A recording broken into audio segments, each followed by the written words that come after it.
অনেকেই বলে দলীয় কিছু আছে কিনা, আসলে সেরকম দল টল এগুলি রাজনীতি কিছু বুঝেই না। সে একটা কন্টেন্ট ক্রিয়েটার হিসাবে যে এত মানুষের মন জয় করেছে, সেই জন্য আমি সত্যি খুবই আনন্দিত। আমি শুধু এটুকুই বলবো, সে যদি কোনো ভুল ত্রুটি হয়ে থাকে তাহলে ক্ষমাসুলভ দৃষ্টিতে দেখবেন, আপনার তাকে ক্ষমা করে দেবেন। তাহলে সে বুঝতো যে বাংলাদেশের মানুষ কত তাকে ভালোবাসে। এই যে ইয়াং জেনারেশন, সে একটা ফিল্ম করেছে, আমাকে বলছিল যে তার ভবিষ্যতে একটা সমাজসেবামূলক একটা ছবি করবে। আমাকে বারবার বলছে, আপু তুমি তোমার কিন্তু থাকতে হবে। আমি অভিনেতা করা খুব কষ্ট মা, কিন্তু পারবো না। তোমার একটা সিনেমায় আমি করতে গিয়ে 5 মিনিটের একটা শর্ট দিতে গিয়ে আমাকে 5 ঘন্টা বসে রাখছে। ওই না আপু তোমার করতে হবে, আমি পেমেন্ট দেব। মানে সে বলছে ফান করে, যাই হোক দিত। আমি বলছি না ঠিক আছে, তুমি করলে তুমি পেমেন্ট লাগবে না। আমি কী করতে চাও? যে তরুণ যুব সমাজ আজকে যে এই ছাত্র সমাজ যে নেশার দিকে ঢুকে যাচ্ছে, সন্ত্রাস চাঁদাবাজে যাচ্ছে, এই ধরনের আমাকে একটা কলেজের প্রিন্সিপাল দেখানো হবে। তো আমি কীভাবে তাদেরকে, মানে একটা কাহিনী এরকম। আমি ঠিক আছে স্ক্রিপ্ট লেখো, দেখি কী করা। এটা তার একটা অসমাপ্ত কাজ ছিল। সে যখন অসুস্থ হয়ে এবার কেড়ে যায়,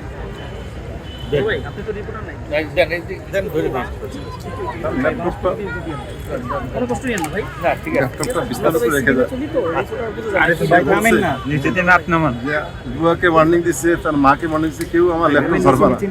আমি ফিরে এসে আমার অনেক কাজ আছে, এই যে বিস্তারিত একটা ল্যাপটপ আর একটা রাখছিল, তার কিছু জিনিসপত্র, কেউ ধরবে না, আমি এটা সে কাজ শেষ করব। তার এই অসমাপ্ত কাজ কী ছিল আমি এখনও জানি না, কারণ ল্যাপটপের তো পাসওয়ার্ড সেই জানে।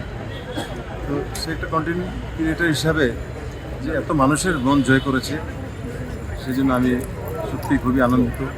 আরেকটা জিনিস হলো, তাকে নিয়ে অনেকেই বিভিন্ন রকমের ট্রল করে থাকে, স্বাভাবিক হয়ে থাকে, হয়তো কেউ পছন্দ করে, হয়তো কেউ পছন্দ করে না। আমি শুধু এটুকুই বলবো, সে যদি কোনো ভুল ত্রুটি হয়ে থাকে তাহলে ক্ষমাসুলভ দৃষ্টিতে দেখবেন, আপনার তাকে ক্ষমা করে দেবেন। সে আজকে নাই, আল্লাহ করে চলে গেছে।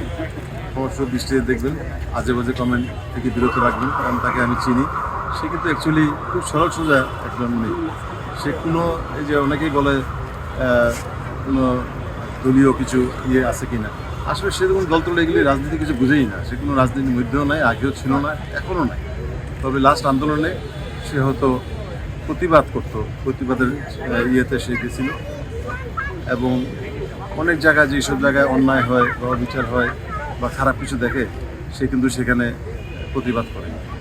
তার